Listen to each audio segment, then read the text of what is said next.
It's one of those days, guys. iRacing just released the development update for the next build, which is coming in a couple of weeks, and I think it's gonna be awesome, especially in terms of quality of life features, because we're finally getting a fix for netcode. This is something that has been going on for years, and it seems like they did a big breakthrough in the way that they handle the netcode issues. We're gonna go over the details, but they also made progress and they introduced something like adaptive AI, so you don't need to set the AI level anymore. The AI will adapt to your level, which is pretty insane.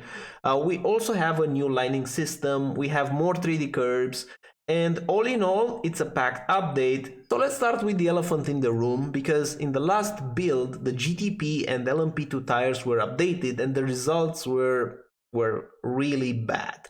Especially for iRacing, because they pride with realism. We all know that a lot of forum posts, a lot of Reddit posts, people complained that the car was like 6-7 seconds per lap quicker because the cornering performance was much better. They acknowledge it. Basically, they say that it quickly became clear that we missed the mark in an important way. Cornering performance was off, so iRacers were let down by this. So in this build, they have a plan to fix it in two phases. Phase 1 is a comprehensive reconstruction of the physical tire, basically a new tire model for GTP and LMP2 for all the GTP cars. And phase 2 is a complete overhaul of the hybrid system. If you don't know, the hybrid system in GTP is 100% what it is in the Formula 1 car, which is not the way to go. But for this build, just the phase 1 is ready to go.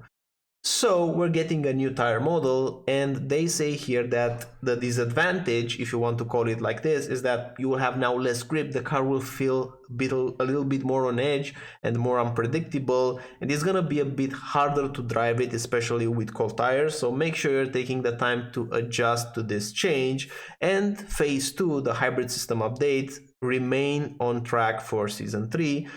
Now, in terms of new tracks, we're getting Portland, which is really nice. We can see here some of the screenshots, but more importantly, I think we have here a good paragraph, which personally, it makes me more excited than the new track. The new track is nice, but I always wanted them to update things in the tracks that felt really old. So what they're saying here is that they have a plan, and we will get it. Even in this season, they will be rolled out as free updates to remake the artwork for existing tracks. Meaning, on a track, on an older track, you've seen it, you have some old banners, old messages, old graphic patterns, and so on. They have a team of 50 artists, and they will basically update those tracks so that it will feel more modern, up to date, and it will have that vibe of freshness, of new. And I think this is really important. It will add a little bit of icing on the cake. Obviously, I still want them to really scan the old tracks, not just the artwork, but to do a full scan of an older track, such as Spa. Like what they did with Spa was really good. To do that with other tracks as well, but I think this is a step in the good direction to have the artwork, so this is really nice. Also, regarding the track updates, the 3D curves will be introduced to more tracks right now. So they're saying here, we look forward to the release of 3D curves at Jerez, Aragon, Sandwern, Virginia, Winton, Hockenheim, Barcelona, Road America. So a lot of new tracks with 3D curbs, and I think you already know that the racing line will change a lot when these 3D curbs will be introduced. Like, remember Daytona, when there were no 3D curbs. The racing line was completely different in turn 1. Now it's changed because of the 3D curve. So this will have an effect on the way that you approach the race. It's not just for immersion. It's more than this. They also release a debris refresh phase 2, which they say improve the system with significant tweaks to render and dynamic modeling and all the new inclusion of local debris cautions. Local debris cautions are informative only, and the work has begun to exercise our minds regarding future expanding the road course caution support. So basically here we will see some yellow flags. when there's a lot of debris on the track. But to have a yellow flag, it means that that debris should affect the grip in such a way that it will make it dangerous.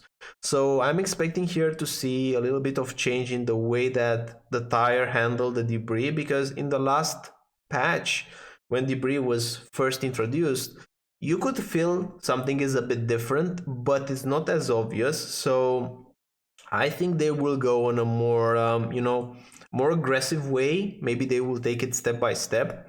So we'll see. But definitely here, this is something that is gonna make a difference in terms of grip levels. So I think in the future, the debris will play a bigger part in the way that we approach some of the corners when we have debris on the track. Now you're looking here at probably the best feature of the build, which will improve netcode a lot. I think netcode won't be perfect, but this is a good step in the right direction.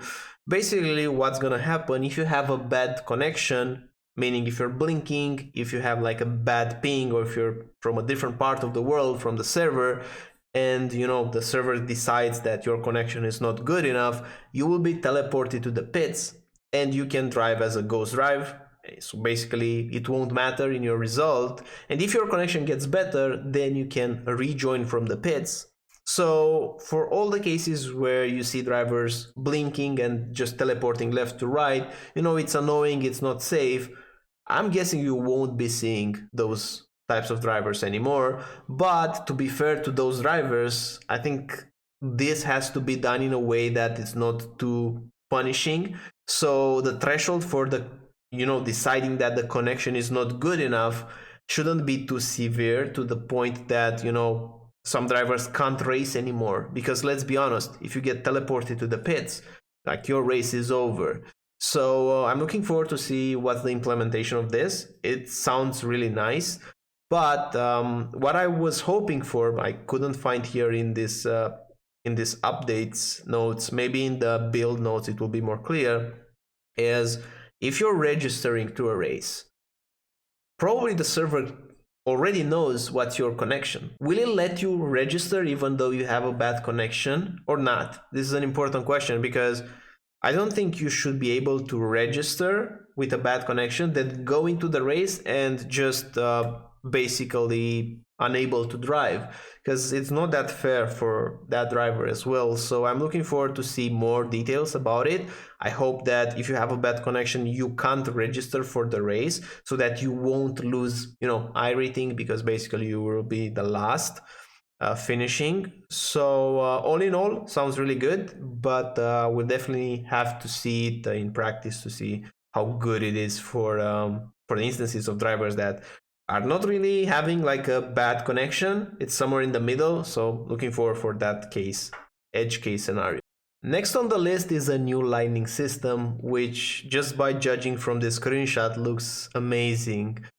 I always liked iRacing graphics. I know this is not a popular opinion, but I feel like the grittiness and the way that iRacing looks, it's a lot more realistic than oversaturated textures, and it makes me feel like I'm driving a real thing rather than being in a game, so to speak. So this lighting system looks very nice. We'll see how it will be when we just get the build, and we'll see how the performance will be. We don't have here any information about if this will just consume more resources for VR racers, how it's gonna be. So nothing about that, but they said that this lighting model is being developed in parallel with the new renderer and the new sky model. So a new renderer, this sounds like they are trying to basically do changes to the engine. So it's hard to say right now, but I'm definitely excited for this because it looks really, really nice. The only thing I'm concerned is now the performance, because yeah, for us sim racers, we have to render on 3 screens or maybe ultra wide with a huge resolution or VR. Like, it's very taxing on performance. So unless this is not just taking a big hit at performance, this will be like a very welcome change. So all in all, this was great. I'm really enjoying what I'm seeing here. I think this build, it's good, but I still have hopes. There are a lot more things that were not included here. So all in all, really happy. Let me know what you think now. Which feature do you think is gonna be like the best thing, to have? Let me know in the comments, and looking forward to see you in the next one.